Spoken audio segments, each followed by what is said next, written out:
para cá. Deus não abre porta errada. Eu tenho conversado muito com amigos, Deus não abre porta errada. E que usava muita ilustração dos espias, dos 12, né? A porta era a mesma, a terra manava leite e mel para todos. 10 entenderam que a terra manava leite e mel, mas amaldiçoaram a terra. Aquilo que era bênção transformaram em maldição porque viram gigantes. E não viram o Deus de milagres, não viram o Deus. Né? E eu venho pensando muito nisso, eu tenho pensado muito com amigos sobre algumas coisas que estão acontecendo. E esse era, mas no domingo de manhã, no culto, no sermão do pastor Wagner, veio a confirmação para mim do texto para hoje. E eu, às vezes a gente tenta, né, o Joca conhece bastante isso, o homem conhece bastante isso quando você prepara bastante sermão, né, urbano. Você tenta às vezes encaixar algumas coisas e você vê que não encaixa, não vai e tal. Né? O texto que eu vou usar hoje é Romanos, o assunto é fé. E eu confesso que vou deixar Deus fazer aquilo que está no meu coração. Mas ainda estou numa dúvida. Te confesso que estou numa dúvida. Mas às vezes Deus permite fazer isso porque talvez aqui dentro alguém está precisando ouvir as duas coisas. Porque para mim, a gente já estaria aqui. Se nós fôssemos fazer oração, para mim já estava no cântico, no texto que foi lido, na palavra que foi colocada na oração. Para aquilo que é o nosso propósito, como grupo de comunhão, de se fortalecer na fé, eu já me sinto fortalecido, já me sinto. Né? Parte disso é fruto de uma notícia que a gente recebeu agora no final do dia, né? E a Thalita foi mandada embora, e isso, diante da situação que ela está vivendo, isso trouxe uma situação, mas vindo conversando com o Valmir e com a Júnior Carro, a Meire, não tive tempo ainda, que a Meire estava no trabalho, e aí a música vem confirmar, acalma meu coração, porque é na adoração que eu penso. E olhando para o texto, nós vamos ver a vida de Paulo, nós vamos ler o capítulo 1 de Romanos, e eu vou pedir para quem puder acompanha. A minha Bíblia, ela é na versão Almeida atualizada, mas eu vou na NVT, porque eu estava, antes de vir para cá, eu estava repassando o texto, e a NVT trouxe algumas informações que eu acho que vão enriquecer mais. Eu não vou, a ideia é ser bem objetivo, principalmente por um detalhe. Onde eu quero chegar na questão do domingo.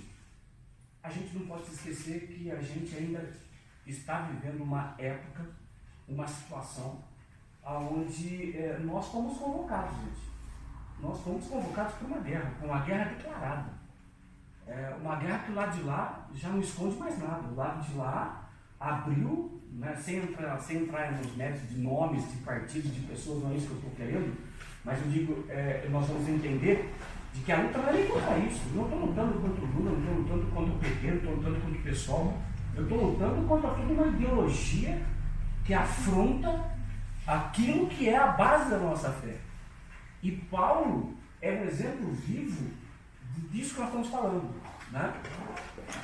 Chuva? Eu vou para a roupa lá. Depois já viu. Alguém tem que usar a roupa. E Paulo é um exemplo vivo dessa própria situação.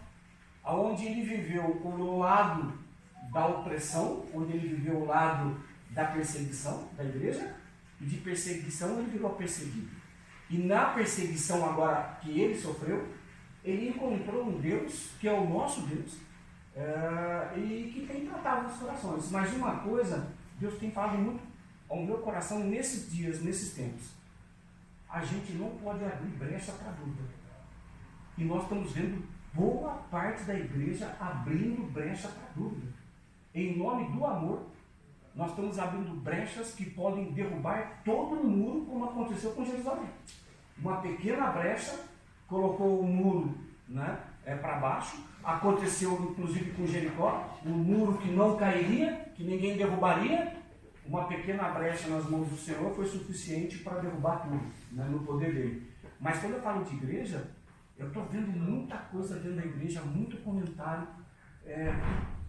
Estão abrindo brechas perigosíssimas em relação à nossa fé. E nós somos convocados. Eu queria acompanhar a leitura do texto para nós entendermos a nossa convocação, para nós entendermos contra o que nós estamos lutando, para nós entendermos a consequência do que está contra aquilo que nós estamos lutando, mas para entender no final que vale a pena. Que vale a pena. Que Deus possa trabalhar bastante isso nos nossos corações. Então, se você puder acompanhar, eu sei que o único que tem versão adolescente aqui é o Urbano, então eu não sei qual é a versão, né? Porque o único jovem. Eu sou mais jovem, né? A versão também é de adolescente, é igual a do menino lá. Depois que o Gabriel deu a dura na gente, já tem mais gente nessa versão. A minha é de 12. A minha versão é EG. Essa aqui não Ele é. é H, igual ao do Essa menino. aqui. Só foi boa. A minha também. Ela, Mas Gente, aqui é claro. É que eu não entendo essas palavras que não é de minha época. o que eu quero dizer é o seguinte: tem muita voz concorrendo hoje com a voz de Deus nos nossos corações. Muita voz.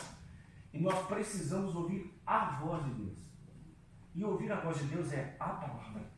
Nós precisamos não só ouvir sermões, que não vou nem escutar, mas a leitura da palavra, para que o Espírito Santo haja. Recentemente, muitos talvez, os mais novos talvez não vão se lembrar, né? Recentemente a morte do irmão André, quando eu trabalhei com missões na igreja presbiteriana, a gente acompanhou muito a obra do irmão André, né? Missões Portas Abertas, e quando ele escreveu o livro Contrabandista de Deus, e eu sugiro que quem gosta de ler, leia, o irmão André dedicou a vida dele a levar a palavra escrita, contrabandeando Bíblias para a cortina de ferro. Todos os países que eram proibidos até hoje são a palavra, ele dedicou a vida dele, né, a isso. E tem testemunhos assim, dele passar por alfândegas com o carro cheio de Bíblia, dos soldados abrirem o carro e não verem as Bíblias. Poder de Deus. Então, o que nós estamos falando aqui, quando a gente fala em defender a fé, não é defender o papel, a palavra simplesmente escrita, mas é defender aquilo que Deus colocou nas nossas mãos, que é a nossa missão, né? Defender aquilo que foi pago um preço muito alto por isso. E nós não podemos abrir brechas para a dúvida em nome do amor, para aceitar talvez uma pessoa, para não querer confrontar com essa pessoa. Em nome do amor eu recuo, mas eu abro brecha na fé. E quando eu abro brecha na fé, então talvez eu ajudar essa pessoa, nós vamos ver no próprio texto que a consequência desse ato nosso, às vezes até de maneira ingênua, ou até de maneira verdadeira, pode levar essa pessoa para o inferno. E aí Deus nos traz. Romanos, para muitos teólogos, para muitos estudiosos, é um evangelho resumido. Em Romanos, você tem tudo o que está nos evangelhos. Todo o plano da graça de Deus, da salvação de Deus, da justificação. Então, vamos lá. Capítulo 1, tá? Eu vou ler na NVT porque vai ficar mais fácil para eu passar o que eu quero para vocês. Eu, Paulo, escravo de Cristo Jesus, chamado para ser apóstolo e enviado para anunciar as boas novas de Deus, escrevo esta carta. Deus prometeu as boas novas muito tempo atrás, nas Escrituras Sagradas, por meio de seus profetas. Ele se refere a seu filho, que como homem nasceu da linhagem do rei Davi. E quando o poder do Espírito Santo o ressuscitou dos mortos, o mesmo Espírito que temos em nós hoje, é o mesmo Espírito que ressuscitou Jesus Cristo dos mortos, ok? Foi demonstrado que ele era o Filho de Deus. Ele é Jesus Cristo, nosso Senhor. Por meio dele, recebemos a graça e a autoridade como apóstolos, de chamar os gentios em toda a parte a crerem nele e lhe obedecer em honra de seu nome. E vocês, entre esses gentios, chamados para pertencer a Jesus Cristo, nós chamamos aqui, e vocês estão entre esses gentios, chamados para pertencer a Jesus Cristo. Escrevo a todos vocês que estão em Roma, amados por Deus e chamados para ser seu povo santo. Que Deus nosso Pai e o Senhor Jesus Cristo lhes deem graça e paz. A igreja de Roma aqui, nós fazemos parte dela. A carta aqui não diz nada simplesmente para a igreja de quem morava em Roma ou de quem estava em Roma. Era para a igreja salva e eleita em Jesus Cristo, que nasceu em Roma. E a Roma aqui tem um significado muito importante para nós nesse momento. Se nós podemos esquecer que Roma era a capital do império, Roma ali era tudo aquilo que nós imaginamos que nós estamos lutando contra hoje, estava em Roma. E nós vamos ver de maneira muito declarada isso em Romanos. E Paulo sabia disso. Paulo sabia que iria lutar contra coisas que não tinham nada a ver simplesmente com o fato de ser cristão ou não, mas era com a ideologia propagada, o paganismo de Roma, a pluralidade de deuses de Roma e aquilo que conduzia. Mas aí vem o chamado, o mesmo chamado, o chamado que estava sobre a igreja de Roma está sobre nós, porque nós fazemos parte desses gentios, aqueles que não eram judeus, como nós, mas que em Cristo nós somos adotados e fazemos agora parte da igreja dele. No versículo 6 nós temos o nosso chamado. Aí nós vamos para o 16.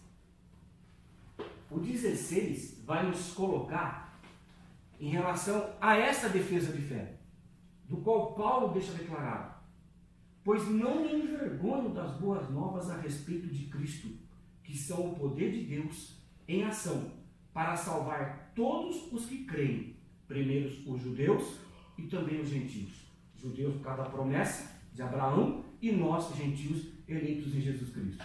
As boas, não que o judeu não é salvo em Jesus Cristo, tá? É na fé do Messias que viria que ele é salvo. Tá? Não foi simplesmente por causa de uma promessa dada para Abraão, que tem gente, tem igreja, a questão da brecha, tem igreja que coloca todo judeu no céu. Não sei de onde tirou, isso não está na Bíblia, e Romanos, inclusive, não vou entrar em detalhes agora, mas Romano vai tratar desse assunto, inclusive, né? Dizendo que não é todo judeu, não. É aquele judeu que, como nós, pela fé, somos salvos. Né? Mas não é o assunto que eu quero trazer. No versículo 16, tem a questão da nós não nos envergonharmos. E, gente, diante de muita pressão que nós estamos sofrendo, a gente tem visto que tem hora que dá uma vontade, né? Parece que a fé abala. Para você não ir para o confronto, para você não se posicionar, você recua, parece que a fé dá aquela balada. E Paulo vem e diz: não me envergonho das boas novas a respeito de Cristo. E ele vai seguir, né? Versículo 17. As boas novas revelam como Deus nos declara justos diante dele, o que do começo ao fim é algo que se dá pela fé. Como dizem as Escrituras, o justo viverá pela fé. E aqui eu queria chamar a atenção de uma coisa. Paulo vai falar da salvação pela fé. Versículo 17 está dizendo isso. Né? A salvação vem pela fé. Mas ele encerra dizendo: o justo viverá pela fé. Agora ele não fala mais de salvação. Agora ele fala de vida. Ele fala de eu viver pela fé. E aí que eu queria chamar a atenção da gente. Quando ele diz no versículo 17, viver pela fé, a gente não pode esquecer que Paulo está fazendo um sermão praticamente. E nesse sermão, pela inspiração do Espírito Santo, ele vai emendar agora uma situação que fica muito clara para nós contra o que ele está dizendo que nós vamos ter que lutar para viver na fé. E o versículo 18 vai abrir isso. Então, vocês foram salvos pela fé, mas vocês estão sendo chamados para viver na fé. Sabe por quê? Aí vem o versículo 18.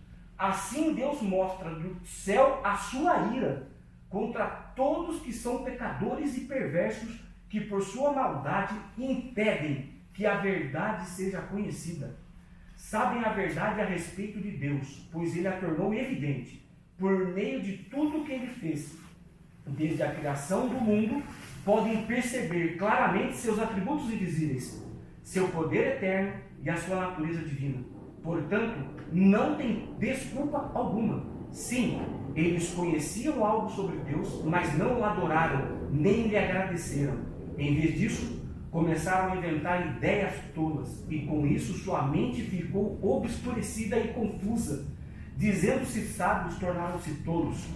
Trocaram a grandeza do Deus imortal por imagem de seres humanos mortais, bem como de aves, animais e répteis.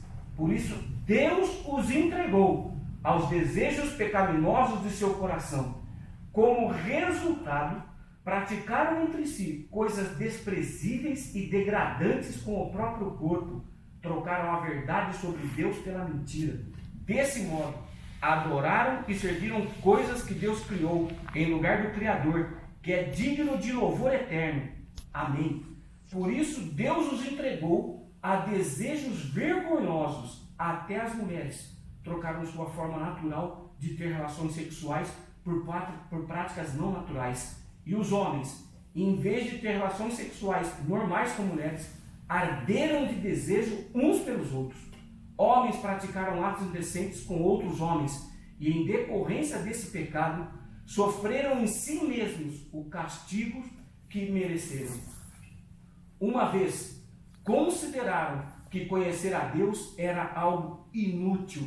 O próprio Deus os entregou a um inútil modo de pensar, deixando que fizessem coisas que jamais deveriam ser feitas.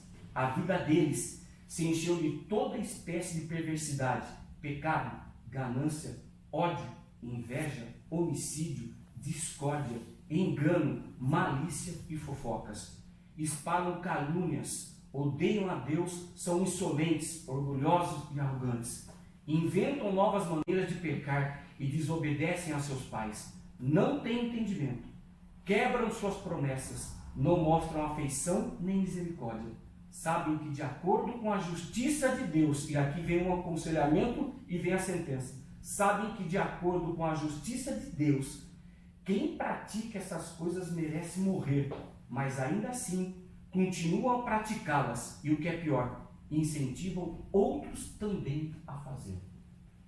Gente, é chocante. Eu estava lendo o texto da salvação que Paulo coloca, da graça de salvação. Ele fala, nós precisamos viver pela fé. E ele emenda, nós vamos viver pela fé porque vai acontecer exatamente isso. Alguma coincidência com o que nós estamos vendo hoje no mundo, hoje no Brasil. Nós estamos vendo exatamente acontecer aquilo que está relatado na Bíblia. E aí vem aquela pergunta, poxa, mas o que eu faço diante disso? E para ir já para a conclusão, porque eu quero deixar com que a palavra fale, com que a palavra trabalhe os nossos corações, não de outra maneira, vale a pena viver pela fé? Enfrentando tudo isso? Vale a pena? E é interessante que a declaração de Paulo a respeito disso é de que o nosso próprio Deus entrega o homem à imundícia. Deus não queria, mas porque o homem resolveu rejeitar exatamente o conselho de Deus, a direção de Deus, Deus diz, eu entrego. A gente assiste do Reis, né? E claro que tem lá o lado poético, é isso que eu estou falando. Para quem conhece a Bíblia, sabe separar isso. Mas aí nós estávamos conversando um pouquinho, dizendo assim, como que pode Saul, né, ter sido escolhido rei? Deus entrega tudo para Saul e Saul termina do jeito que terminou. A própria Bíblia vai responder, porque Deus conhecia o coração. Não é, ela falou, mas ele era bonzinho, tudo tal. Né, estava quieto lá na dele, de repente Deus entrega o reinado. Gente, Deus não erra. Deus não errou na escolha de Saul.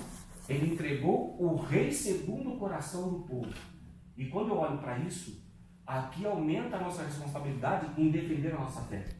Porque o lado de lá está querendo isso. O lado de lá é exatamente isso. E eles declararam isso de maneira muito clara para nós hoje.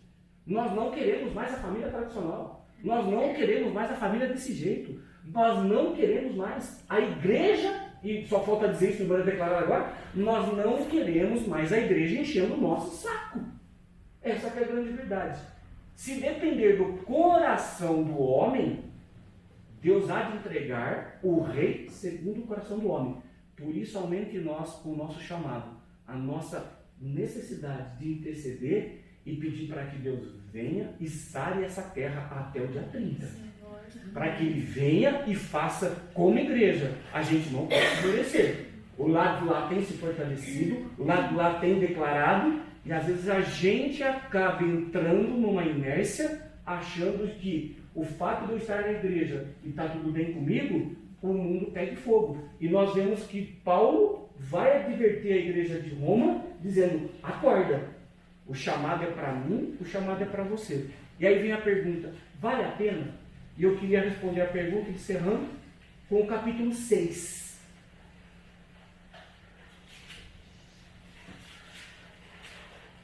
Que é apaixonante, não vou lê-lo todo, mas só para a gente concluir, para a gente poder orar.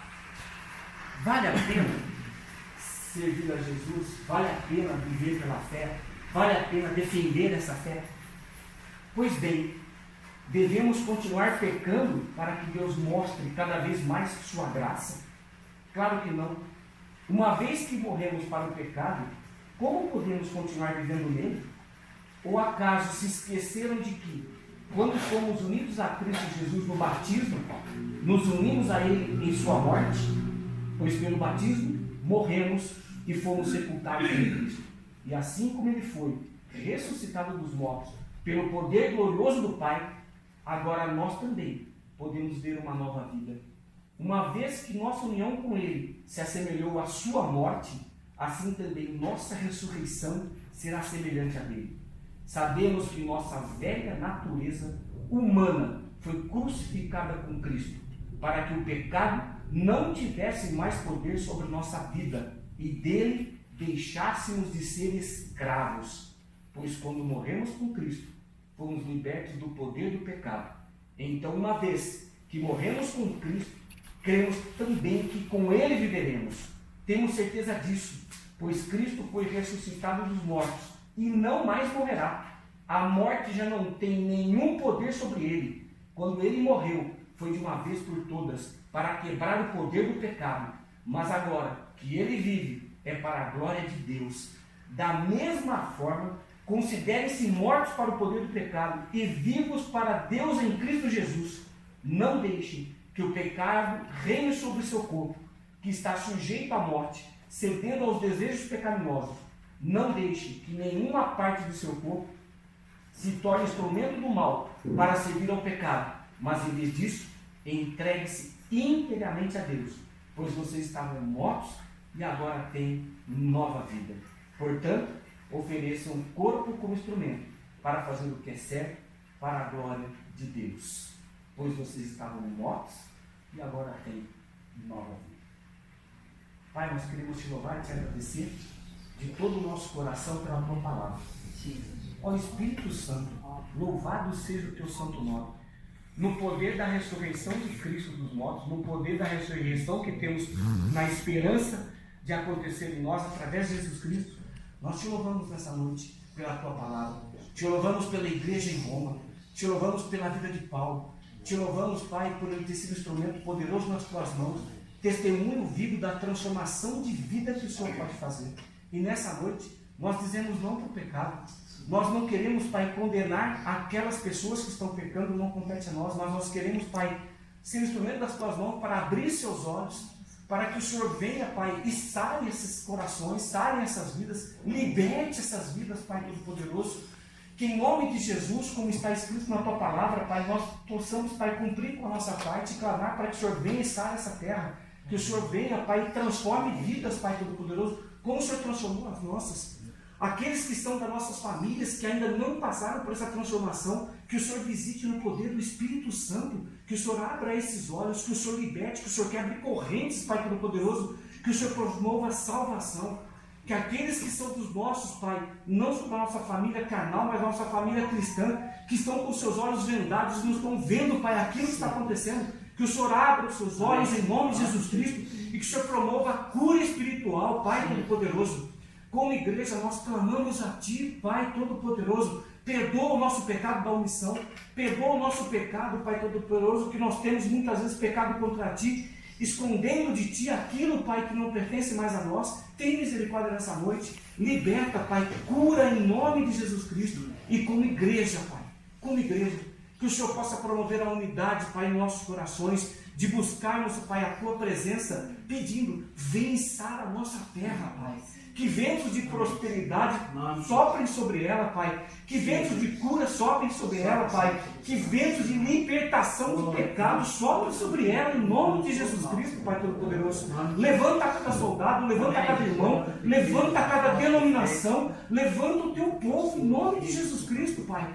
E fortalece os nossos corações, fortalece os nossos joelhos, para que o Senhor promova a cura nessa terra.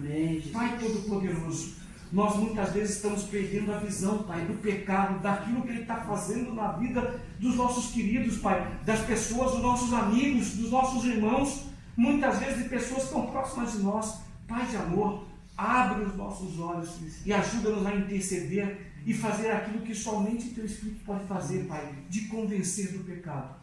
Pai de amor, tem misericórdia, que nessa noite também o Senhor venha, Pai, e renova a nossa fé, renova, Pai, o nosso ânimo, renova a nossa força e ajuda-nos, Pai, a continuarmos crendo de que vale a pena Te servir, que vale a pena, Pai, estar com o Senhor, de que vale a pena, Pai Todo-Poderoso, Vale a pena, como a própria Ju disse, Pai, vale a pena dizer para aquele Senhor que vale a pena lutar pela vida. Vale a pena dizer para aquela que está precisando abortar que vale a pena lutar pela vida. Vale a pena dizer para aquele que está no vício, dizer que vale a pena lutar pela libertação. Ajuda-nos, Pai Todo-Poderoso, a dizer para aqueles que estão próximos de nós que vale a pena lutar, Pai.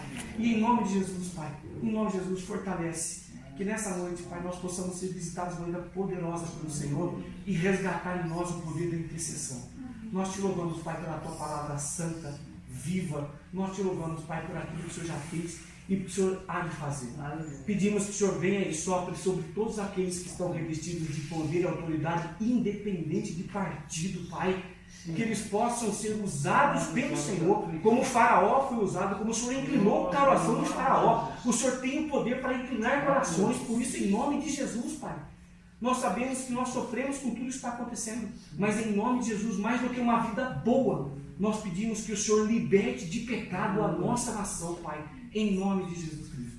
Assim como o Senhor foi no passado, que o Senhor seja conosco, Pai, no presente. Amém. Nós te louvamos, Pai, por essa noite, te louvamos por essa casa, te louvamos por esse grupo, do qual nós nos sentimos bem, e em nome de Jesus, Pai, venha o Espírito Santo e fortalece a nossa fé nessa noite, para estarmos firmes, Pai, diante das dúvidas quando surgirem, que nós possamos fechar todas as brechas de dúvidas que vierem sobre a nossa fé. É a minha oração, é a nossa oração, na autoridade, no poder e no sangue de Jesus Cristo. Amém.